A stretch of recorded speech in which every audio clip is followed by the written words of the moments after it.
Hello friends, this video on atoms part 8 is brought to you by examfear.com. No more fear from exam. Please make sure that you have watched all the videos till part 7 before going ahead with part 8. Now let us come back to Bohr's model of atom. So let us see what did Bohr do to incorporate the limitations which were there in the Rutherford's model of atom. So Bohr's model of atom told that it used the emission spectrum of hydrogen to develop a model for hydrogen. So Bohr's model of atom basically focused on the model of hydrogen atom. This again became a drawback for the Bohr's model, but however for hydrogen Bohr could explain everything to a very large extent. Right? So what did Bohr do? He used the emission spectrum of hydrogen, and with the help of that spectrum he developed a model for hydrogen atom. He postulated that electrons move around the nucleus in circular orbits. Okay, this was something similar to what Rutherford had told. Bohr's model determines the radius of each circular electron orbit. Okay, so even Rutherford had told that electrons are moving in circular orbits. Bohr calculated the energy of electron in various orbits, and for each orbit predicted the distance between the electron and the nucleus. Right? So in case of Bohr's model, he mentioned the exact energy orbits which the electron can occupy. It is not that electron can occupy just any orbit. So there are some specific orbits in which the electrons can revolve around the nucleus. So it offered a satisfactory model for explaining the spectra of the hydrogen atom. So this was a major drawback of the Rutherford model. Only certain orbits can exist, and each orbit corresponds to a specific energy. Electron energy is quantized, right? So Rutherford never talked about quantization, but Bohr told that it is not that electron can revolve around the nucleus in just any circular path. It is not like that. There are certain orbits, or there are certain circular paths only through which the electrons can revolve around the nucleus. So that means the electron energy is quantized. Electron energy is not continuous. It cannot be just any value. It can only be, there are a set of discrete values which are only allowed. Right? So these were some of the postulates of the Bohr's model of atom, and with this we will start understanding Bohr's model. So before that, we will get a little more knowledge on atomic spectra, because if you are not very much clear with the different types of atomic spectra, it will become difficult for you to understand the postulates of the Bohr's model. As I mentioned, Bohr started his theory with the emission spectra of hydrogen atom. So for that you should first have a bit more idea on the atomic spectra. So now we will discuss about the different types of atomic spectra in detail. So before that, let us talk about continuous spectrum and quantized spectrum. What is a continuous spectrum and what is a quantized spectrum? So let us talk about the continuous and quantized spectrum. So what is before we talk about spectrum, let us just differentiate between the two terms, continuous and quantized. When I say continuous, I mean a value which keeps changing continuously. Let us suppose right now it is at this point, then it is at this point, here. So if you look at this value, this is changing continuously, right? So at every instant it has got a different value. So it is changing continuously. Whereas if you look at a value like this, so in this case, if you see at every point it has got a distinct value. It is either high or it is low. It is either high or it is low. So that means it has got some discrete set of values. We talked about continuous and quantized when we were talking about analog and digital signals. You remember? So when we were talking about digital signals, we said that it can take only two values, either 0 or 1. So that means there are a discrete set of values which are only allowed. It cannot take any other value except 0 and 1. So similarly, in case of continuous spectrum and quantized spectrum, when I say continuous spectrum, that means the energy can take any value. Energy can be 1, energy can be 1.2, Energy can be 5, energy can be 10, energy can be any value. But when I say quantized spectrum, that means there are a certain values of energy which are allowed. Let us suppose if the allowed energy values are 1, 2 and 3, it cannot have any other value except those 3 values, right?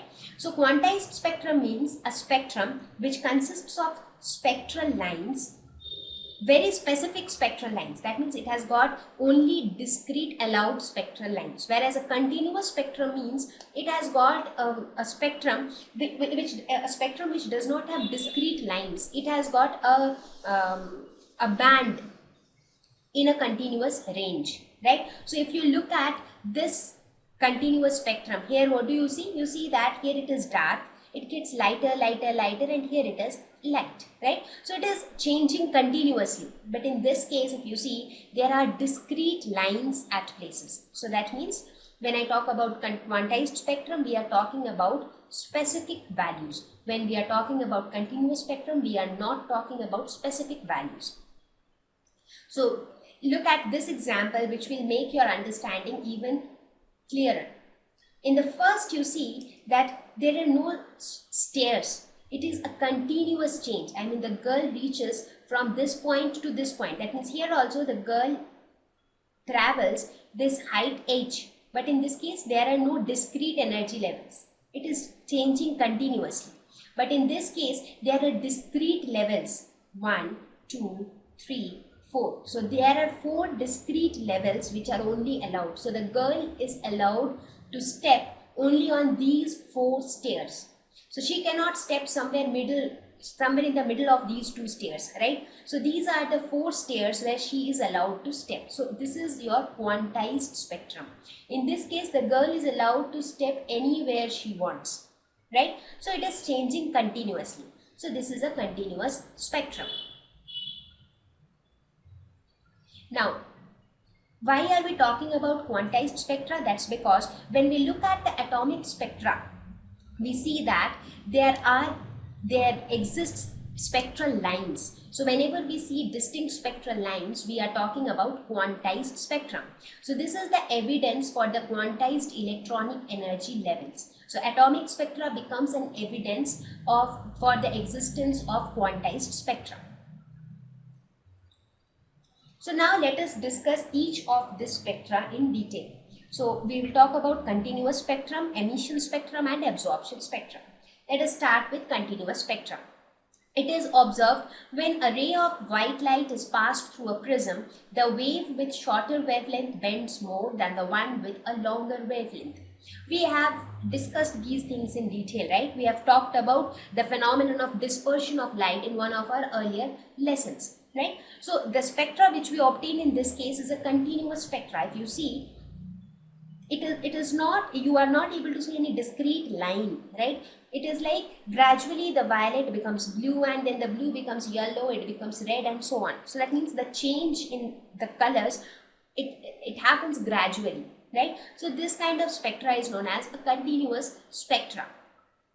The speed, in this case, why this spectra happens, that we already know, right? Because white light consists of many different colors and each of these colors has got a specific wavelength.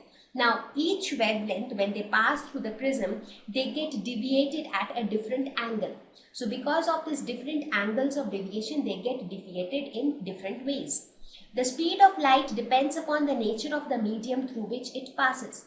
As a result, the beam of light is deviated or refracted from its original path as it passes from one medium to another. We have discussed this dispersion of light in detail, so I will not spend more time on this. The light of red color, which has longest wavelength, is deviated the least, while the violet light is deviated the most. The next one is the emission spectra. The spectrum of radiation emitted by a substance that has absorbed energy is known as emission spectrum. That means whenever you supply some energy to a substance, it gets excited, as I mentioned before also. I mean, when you do not supply any energy, every object is in its ground state. That is the most stable state. Most stable state means the state of minimum energy, right? As soon as you supply some external energy, what happens? That atom goes into the excited state. By absorbing this energy, that atom emits a radiation. So that radiation is known as, or that spectrum is known as the emission spectrum. So the spectrum of radiation emitted by a substance that has absorbed energy is called emission spectrum. To produce an emission spectrum, energy is supplied to the sample either by heating it or by irradiating it, and the wavelength of the radiation emitted as the sample gives up the absorbed energy is recorded. That means, let us suppose this is the substance. This is your substance. You give some energy to this substance. So what happens? This substance will absorb this energy and give out emission spectra. So this emission spectra is the result of the energy which is absorbed. Right? Let's look at the absorption spectra. An absorption spectrum is like the photographic negative of an emission spectrum. As I mentioned, whenever we supply some energy to an object, this is my object, I supply some energy E to this object. So this substance is absorbing the energy. So some energy it will absorb and the remaining will be emitted as emission spectra. Now what about the energy which is absorbed? So the energy which is absorbed, that is given as the absorption spectrum. It is somewhat like this. Let us suppose you have there is a 10 rupee note in a drawer, right? There is a 10 rupee note in a wallet. The wallet is right now placed on a table. So the 10 rupee note is intact. Now this wallet comes to your hand, right? So in this case, you are the subject. I mean, you are the substance now. Now, as soon as that wallet comes to your hand, what happens? Out of those 10 rupees, you take 5 rupees. So how much is left? 5 rupees. So the remaining balance is 5 rupees. Now the wallet again goes back to the table.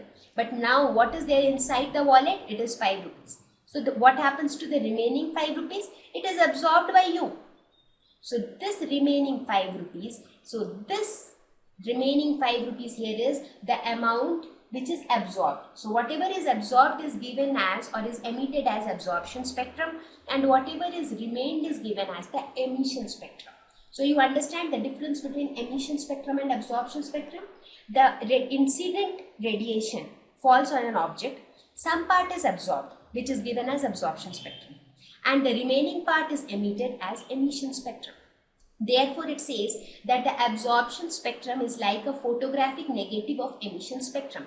That's because whatever is not present on the emission spectrum is present on the absorption spectrum. Here, 5 rupee was missing. So where is that missing 5 rupee? It is in the absorption spectrum, right? So an absorption spectrum is like the photographic negative of an emission spectrum.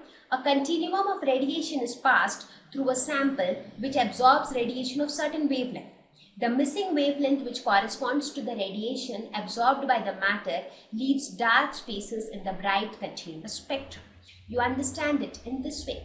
This is how you get your absorption spectrum. What does this mean? It means that these lines represent the radiations which have been absorbed. So that means whatever your incident radiation was there, from that incident radiation, only these parts, if you subtract, the remaining will be your emission spectrum. So if you think of an emission spectrum, it will be just the reverse of this. In case of emission spectrum, these areas will be dark and the remaining areas will be bright, right? So let us have a comparison of all the three spectrum. So when I talk about continuous spectrum, it is somewhat like this. You don't have distinct specific lines, right? So this is my continuous spectrum. That is clear. When I talk about emission spectrum and absorption spectrum, what is the difference? When I talk about emission spectrum, I have got specific lines, right? Like whatever my incident was, whatever my incident radiation was, the same was absorbed except the one which are absorbed. So what is absorbed here? Now in emission spectrum, these are my dark areas. That means these are the missing areas. Now where are these missing areas gone? They are in the absorption spectrum. So this is my absorption spectrum. So the absorption spectrum will be bright where the emission spectrum is dark. Right? It is similar to the example of the 10 rupee note example. So you had 10 rupees in the wallet, you took out 5 rupees. So remaining is 5 rupees. So this emission spectra is the remaining balance. So in emission spectra, if you see so many black region, that means these are the regions which are missing in the emission spectrum. That means these regions will be colorful in the absorption spectrum. Right? So this is the difference between emission spectrum and absorption spectrum. So I hope I am able to explain you what are the different types of spectrum. Thank you.